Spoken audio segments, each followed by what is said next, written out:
আসসালামু আলাইকুম। আজকে আমি বানাবো মিল্কশেক। তো যারা যারা দেখতে অনেক চিকন মোটা হইতে চাইতেছেন এবং শরীরে শক্তি পাইতেছেন না, তারা যদি এটা নিয়মিতভাবে খান ইনশাল্লাহ ভালো একটা ফলাফল পাবেন। তো এটা বানানোর জন্য ফার্স্টে আমি দোকানে যে কিনতে পাওয়া যায় দুধ ওইটা নিয়ে নিছি।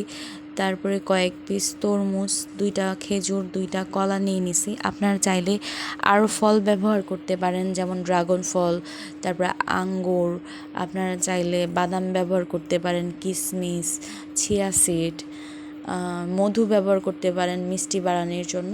তা আমার হাতের কাছে যা ছিল আমি তাই ব্যবহার করতেছি। একটা গ্লাসের মধ্যে দুধ নিয়ে নিলাম, তারপরে 2টা খেজুর, তারপরে তরমুজ, একে একে করে 2টা কলাই দিয়ে দিলাম। তারপরে এটা হ্যান্ড ব্লেন্ডারের সাহায্যে ভালো করে ব্লেন্ড করে নিতেছি। ভালো করে ব্লেন্ড করতে হবে, না হলে আবার ভালো লাগে না। তো আপনারা চাইলে এইখানে টেস্ট বাড়ানোর জন্য চকলেটও ব্যবহার করতে পারেন, আপনাদের ইচ্ছা।